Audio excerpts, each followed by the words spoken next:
Olá, pessoal. Sejam bem-vindos à disciplina de Métodos de Pesquisa e Produção do Conhecimento. Esta é a semana 12, aula 1, e abordaremos as citações e referências bibliográficas. Então, eu trago para vocês, no contexto da metodologia da pesquisa e produção do conhecimento, a citação acadêmica é uma prática estruturante e uma manifestação do princípio dialógica da ciência. Ela não apenas cumpre, então, o papel de atribuir créditos às fontes originais, mas também exerce funções epistêmicas, metodológicas e argumentativas essenciais para a integridade científica. Em uma perspectiva filosófica, pode-se considerar, então, a citação como uma manifestação do princípio dialógico da ciência, ou seja, todo novo conhecimento se constrói a partir de saberes anteriores, reconhecendo a historicidade da produção intelectual. Tá? Citar corretamente é, portanto, uma prática que assegura o respeito à propriedade intelectual e à ética científica, a transparência metodológica, ou seja, ao revelar os fundamentos teóricos e empíricos que sustentam a investigação, a intertextualidade acadêmica, ao permitir o diálogo entre autores e perspectivas diversas, e a autoridade argumentativa, ao embasar posições teóricas ou empíricas com fontes reconhecidas da literatura. No campo da gestão da produção, em que frequentemente se busca combinar fundamentos teóricos com aplicações práticas, a citação assume ainda mais um papel crítico. Ela conecta modelos teóricos com realidades produtivas concretas, demonstrando então que a solução proposta tem respaldo na literatura científica consolidada. Tá? Os tipos de citação seguem a norma da ABNT, NBR 10520 de 2023. 2023 é o ano da última atualização da norma e ela separa citações em três tipos: citação direta, citação indireta e citação de citação, conhecido aí como APUD. Cada uma dessas apresenta características formais específicas, funções distintas no texto e exigências quanto à sua aplicação. Veremos agora, então, iniciaremos pela citação direta, tá? Que é uma ferramenta crucial na metodologia da pesquisa, pois ela permite que o pesquisador incorpore a voz de outros autores de forma literal em seu trabalho, conferindo autoridade e robustez acadêmica, ao trabalho, fundamentando argumentos e evidenciando a base teórica da pesquisa. Na gestão da produção, sua aplicação é particularmente relevante para ancorar conceitos, apresentar modelos consolidados e até mesmo para contrastar diferentes abordagens teóricas. A citação direta, ela baseia-se, no princípio da fidelidade à fonte original, constituindo em uma transcrição, ipsis literi, de trechos de obras consultadas, mantendo-se a formatação e a pontuação originais. Ela é, portanto, um recurso que garante a integridade da informação e a rastreabilidade das ideias. A ABNT, a Associação Brasileira de Normas Técnicas, por meio da NBR 10520, estabelece as diretrizes para a apresentação das citações em trabalhos acadêmicos, garantindo, então, a padronização e a clareza na comunicação científica. Então, a citação indireta, ela é uma transcrição, ipsis literis, exatamente igual ao trecho da obra consultado, mantendo a pontuação, a formatação, mantendo a informação original. Ok? Bom, o uso da citação direta ele é justificado por diversas razões. A definição de conceitos, quando um autor formulou uma definição precisa e concisa de um termo ou um conceito, a citação direta garante que essa definição seja apresentada sem perdas ou alterações, tá? Apoio a argumentos, né? Ou seja, a citação de uma autoridade no campo pode fortalecer um ponto de vista ou uma argumentação desenvolvida pelo pesquisador. Evidenciação das divergências teóricas, né? Ao apresentar a visão literal de diferentes autores, é possível realçar contrastes e debates existentes na literatura. E a análise crítica, né? Em alguns casos, a citação direta pode ser utilizada para, em seguida, tecer uma crítica ou desenvolver uma reflexão a partir da ideia original. A citação direta, ela tem duas formas, tá? Uma é a forma curta, tá? Ou seja, a citação direta curta, com até 3 linhas, ela é integrada ao corpo do texto, utilizando-se aspas duplas para delimitar o trecho. A indicação da fonte deve ser feita entre parênteses, contendo o sobrenome do autor, o ano da publicação e o número da página, conforme a estrutura. Então, para a indicação, a citação direta curta, né, no meio do parágrafo, ou seja, menos de 3 linhas, ao final ou ao início, né, coloque-se o sobrenome, o ano, o sobrenome com a primeira letra maiúscula, né, o restante minúscula, o ano e a página. Tá? Trago para vocês aqui um exemplo, então, né, relativo aí aos princípios de produção enxuta. Né? Ao abordar a metodologia Lean, é comum citar, né, uma frase aqui do Taishi Ono, né? O foco do sistema Toyota de produção é a eliminação de desperdícios em todas as suas formas. Então, o sobrenome do autor, com a primeira letra maiúscula, o ano e a página, né, da referência consultada. Né? Essa afirmação é de um dos pais do Lean, ela resume aí um dos pilares centrais da filosofia. Trago para vocês um outro exemplo agora na área da gestão da qualidade. Né? Em relação à qualidade, Deming defendia que a melhoria contínua não é um programa, mas uma filosofia. Tá? Então, essa frase define a essência da abordagem de Deming sobre a qualidade. Por isso, ela é, né, transcrita aqui, ipsis literis, né? É exatamente igual ao autor dessa frase.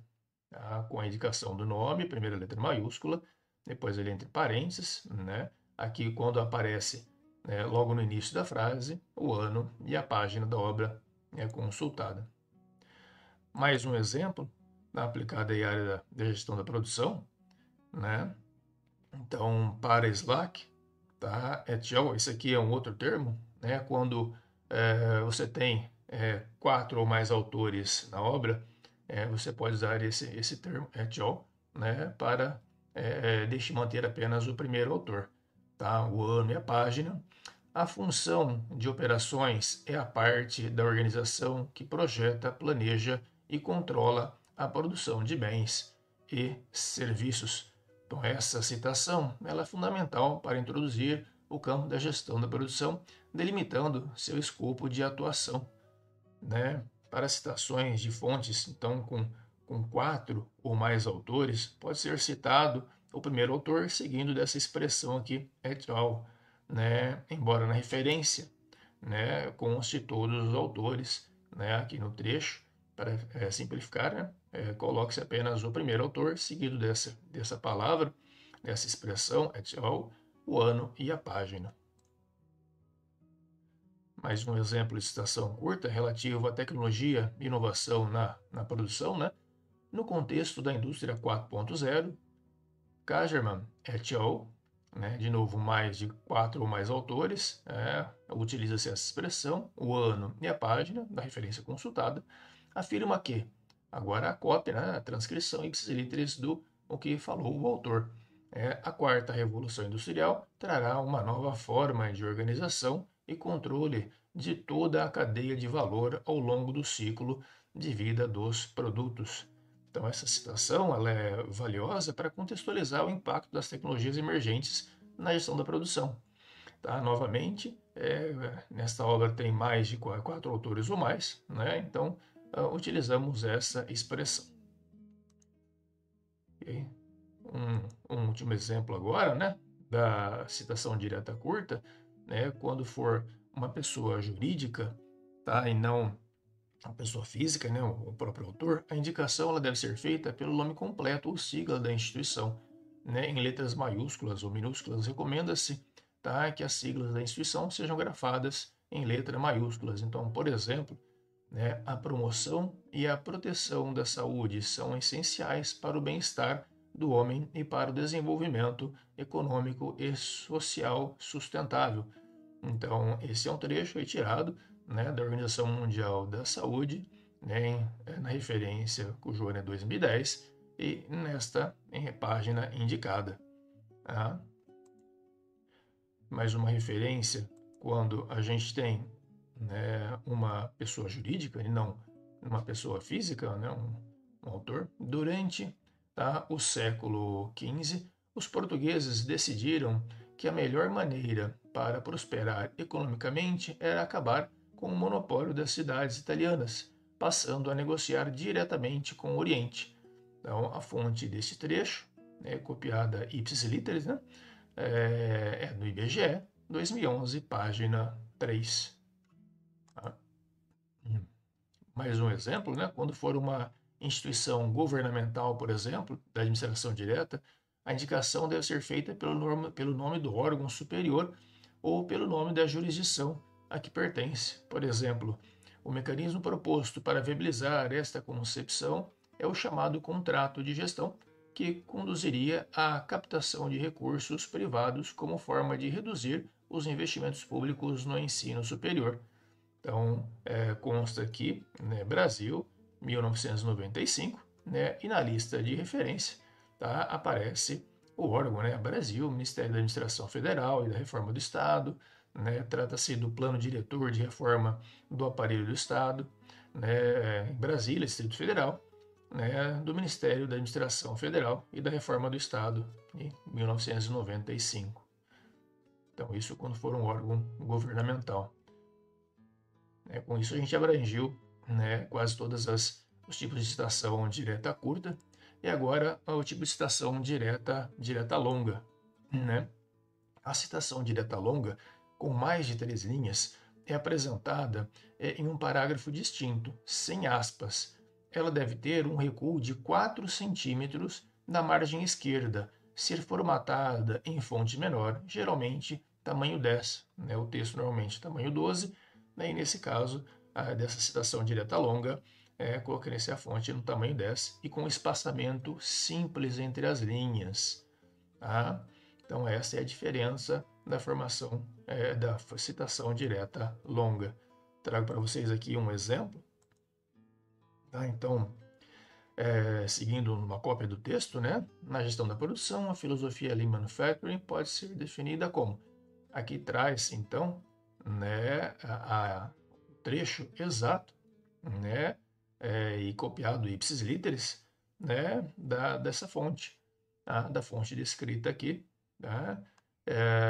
Com o nome, o ano e a página retirada, né? Esse exemplo ele fornece, então, tá?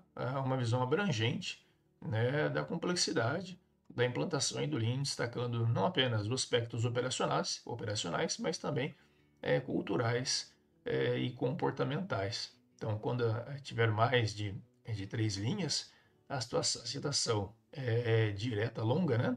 Ela deve ser recuada de 4 centímetros, o espaçamento tem que ser simples e a letra tem que ser reduzida, a fonte é indicada aqui ao final do texto. Bom, citação direta, quando usar, né? A decisão de utilizar a citação direta deve ser estratégica e consciente, tá? Embora confira autoridade e rigor ao texto, o uso excessivo pode transformar o trabalho em uma colcha de retalhos, de ideias alheias, prejudicando a originalidade e a voz do pesquisador. O ideal é que a citação direta ela seja empregada, então, quando a formulação original ela é insubstituível, né, para expressar a ideia de forma precisa, quando há necessidade de reforçar um argumento com a autoridade de um especialista, né, quando pretende-se analisar criticamente ou discutir a posição de um autor específico, tá? Ou quando apresenta-se dados ou definições de forma literal para evitar interpretações equivocadas. Então, a citação direta ela é uma ferramenta poderosa, mas deve ser utilizada com parcimônia e critério, servindo como um alicerce para suas próprias análises e reflexões, e não como um substituto para elas. Né? Então, a citação direta ela não pode ser usada em demasia, porque senão o texto fica uma coxa de retalhos de pensamento de outros autores e não do próprio autor que está escrevendo. Né? Deve-se, então, equilibrar a voz de autores consultados com a própria voz do autor, né, do pesquisador, que constrói um trabalho acadêmico coeso e relevante de alta qualidade. Ok? Bom, passamos então para a citação indireta, né, ou a paráfrase. A citação indireta, também conhecida como paráfrase, é uma técnica essencial na produção do conhecimento científico. Ela consiste na reformulação de ideias de um autor com as palavras próprias, mantendo a fidelidade conceitual ao pensamento original sem a transcrição literal. Então, essa modalidade de citação ela é fundamental também para demonstrar a compreensão crítica do pesquisador sobre o tema e sua capacidade de síntese, sendo amplamente recomendada em textos acadêmicos e científicos, né, por sua flexibilidade e por promover, né, a voz autoral de quem está escrevendo aí o trabalho acadêmico. Tá? A citação indireta, então, é também, né, regida aqui pela ABNT, tá? Ela estabelece as normas para citações, né? E no caso da citação indireta, exige a indicação do autor e do ano da publicação. A página ela é opcional nesse caso, mas é recomendado. Tá? A sua inclusão, né, ela pode ser útil quando se refere a um trecho específico ou uma ideia complexa, né, que se beneficia de uma referência mais precisa. Né? A relevância da citação indireta ela reside em vários aspectos, né? Desde a demonstração da compreensão, ou seja, ao parafrasear, né, o pesquisador prova que não apenas leu, mas compreendeu e formalizou as ideias, né, internalizou, né, as ideias do autor original. Integração ao texto, né, a paráfrase ela permite que as ideias de outros autores sejam incorporadas de forma mais fluida, né, ao fluxo argumentativo do texto, evitando quebras abruptas na leitura, né, evitando aquela colcha de retalhos. Né. Prevenção de plágio. Tá? Então, ao reescrever, né, a ideia, tá, com suas próprias palavras e atribuir o critério ao autor original, a pesquisa ela evita o plágio, garantindo a ética na pesquisa. O desenvolvimento da voz autoral, tá? Então, o uso predominante de citações indiretas incentiva, né, o pesquisador a desenvolver o seu próprio estilo de escrita e argumentação, fortalecendo a voz autoral e a voz acadêmica. E síntese de informações. Né? Ela é particularmente útil, então, para resumir ideias complexas ao longo de trechos de textos, né, de uma forma bastante concisa. Né? Bom, trago para vocês um exemplo de citação indireta, tá? Em relação aos fundamentos, né, do sistema Toyota de produção, né, um conceito original de Taiichi Ohno, né, um dos criadores do sistema Toyota, tá, de produção, que concebeu a eliminação de desperdícios, né, o MUDA, como o cerne da eficiência e da qualidade. Então, segundo Ohno, 1988, a essência do sistema Toyota de produção reside na eliminação contínua de todo e qualquer tipo de desperdício, visando otimizar a eficiência e aprimorar a qualidade dos produtos. Né? Então, utilizou-se a obra dele para se formular, né, uma ideia, se absorver a ideia original, se formular e reescrevê-la, né, reescrevê-la com suas próprias palavras. Então, esse é um exemplo de citação indireta e como ela deve ser feita. Um outro exemplo, né, em relação a estratégias operacionais, né, o conceito original de Slack, né, do Brandon Jones e Johnston, de 1919, que argumentam que a estratégia de operações é a forma como a área, né, de operações contribui para as metas e objetivos gerais da organização. Então, a citação indireta ela fica conforme Slack et al. 2019, lembrando que a expressão et al. É colocada quando tem 4 ou mais autores. A estratégia de operações configura-se como a maneira pela qual as atividades operacionais contribuem para o alcance dos objetivos e metas organizacionais, alinhando-se à estratégia global da empresa. Então, mais um exemplo, né, de citação indireta, onde se absorve o conteúdo original, né, e se escreve, né, com suas próprias palavras, né, contribuindo aí para a argumentação do texto. Tá? A importância da citação indireta, então, né, ela é uma habilidade fundamental, né, tá, para o desenvolvimento aí do pesquisador e da pesquisa propriamente dita. A citação direta, ela não apenas cumpre exigências normativas de referenciação, tá, mas também eleva a qualidade do texto ao promover a compreensão, a síntese e a voz autoral. É a demonstração de que o pesquisador não é apenas um compilador de informações, mas um pensador crítico, tá, capaz de integrar e reinterpretar o conhecimento existente, exercendo aí a sua capacidade de análise crítica, de criatividade, tá, para reescrever, né, absorver o conhecimento e colocá-lo, transpor, né, esse conhecimento no texto com suas próprias palavras, com suas próprias ideias, contribuindo aí para o crescimento. Tá? Bom, citação direta e indireta. Quando, né, e qual eu devo usar, né? A escolha entre citação direta e indireta não é meramente uma questão de preferência estilística, tá? Mas sim uma decisão estratégica que impacta a qualidade, na fluidez e na credibilidade do seu trabalho. Embora ambas as formas sejam válidas e necessárias, há situações que a citação indireta se mostra claramente superior, pois ela promove, né, uma integração mais profunda das fontes com a argumentação do próprio pesquisador, do próprio escritor. Ok? A citação indireta ela deve ser a opção predominante em grande parte do seu trabalho acadêmico, especialmente quando o objetivo principal é construir uma argumentação coerente, apresentar sua compreensão do tema e desenvolver sua própria voz autoral, tá? Bom, já a citação direta, ela também tem seu lugar, né? E ela é especialmente útil, né, para definições exatas, afirmações marcantes ou quando a forma original da escrita ela é crucial para sua análise posterior. Tá?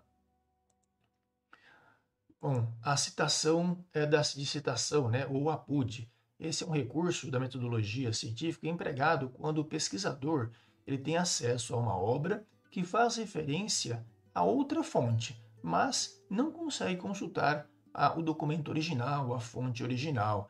Embora essa seja uma ferramenta válida e reconhecida pelas normas, né, no caso pela BNT, sua utilização ela deve ser feita com extrema cautela e parcimônia. A boa prática acadêmica ela sempre prioriza o acesso e a consulta à fonte primária. Tá? A citação da citação, em sua essência, é uma referência indireta, né? E uma fonte primária através de uma fonte secundária. Então, ela se torna necessária em situações onde a obtenção do documento original é inviável. O APUD, então, ela é uma exceção à regra geral, né, de busca pela fonte original, devendo ser utilizado, então, quando há justificativas plausíveis para tal. Tá? Bom, as justificativas para a utilização do APUD, então, é quando os livros estão esgotados ou são de difícil acesso, né, obras antigas ou de edições limitadas que não estão disponíveis em bibliotecas, acervos digitais ou para compra, tá? Quando então você pode ter idiomas também inacessíveis, quando a obra ela é original, né? Ela está em um idioma que o pesquisador não domina e não há tradução disponível. Tá? Quando autores clássicos ou para obras raras, então, ou seja, textos fundamentais que raramente são reimpressos ou estão em acervos muito específicos e distantes, publicações em periódicos de alcance restrito, né? Então, pode haver também artigos ou relatórios divulgados em canais que são menos conhecidos ou de acesso restrito, e contexto histórico ou debate específico. Né? Em alguns casos, a própria citação dentro da obra secundária pode ser parte do objeto de análise, tá? Tornando aí o APUD relevante para o entendimento de um debate ou um posicionamento. Tá? Então, um exemplo aí de uma citação de citação, né? Segundo Stewart, 1931, APUD Deming, né? Então temos uma fonte mais antiga, né? A citação de citação, né? O APUD, ela referencia-se, né? Sempre a sua fonte, né? Secundária, tá? Sendo apontada pela outra fonte, né? Então, segundo Schubert, 1931, APUD apontado por Deming, né, em 1986, página 54. Tá? A validade nos processos de produção é inerente e deve ser controlada para assegurar a qualidade. Então, na gestão da produção, a necessidade de usar o APUD pode surgir ao lidar com teorias fundamentais, artigos pioneiros ou conceitos de autores que não são facilmente encontrados. Okay? Um outro exemplo de APUD, né, as contribuições de Gantt, 1913, APUD Correia, né, 1999, página 89, para o planejamento da produção, especialmente o desenvolvimento de gráficos para o controle de atividades, foram cruciais para a evolução da área. Então esse foi um exemplo, né? Mais um exemplo aí de citação ou APUD que deve ser usado com parcimônia. A preferência é sempre buscar a fonte original da informação. Tá? Então, as citações são, de fato, um dos pilares fundamentais da produção científica. Longe de serem meras formalidades burocráticas ou regras mecânicas, tá? Elas erguem, né, se erguem como um instrumento epistemológico, retórico e ético no campo da metodologia da pesquisa e da produção do conhecimento. Em sua essência, saber citar transcende a habilidade técnica e se manifesta como a capacidade de dialogar, né, em que há um diálogo com o conhecimento científico de forma crítica, honesta e contextualizada. Na gestão da produção, né, como uma área de conhecimento aplicada que busca, né, constantemente a otimização de processos, a inovação tecnológica e a melhoria de competitividade, né, depende intrinsecamente de um robusto embasamento teórico e empírico. Tá? É nesse cenário que a maestria na arte de citar se torna ainda mais relevante. Pesquisas na área de gestão da produção frequentemente se baseiam em modelos, teorias e estudos de casos, tá, desenvolvidos por grandes pensadores da área, desde pioneiros da administração científica, como Taylor e Fayol, até os gurus da qualidade, como Demian, Uran, né, passando pelos criadores do sistema Toyota de produção, como Taishi Ono e Shingo. Tá? Esta então foi a semana 12, tá, em que a gente tratou das citações. Na próxima semana, finalizaremos com as referências. Muito obrigado e um abraço a todos.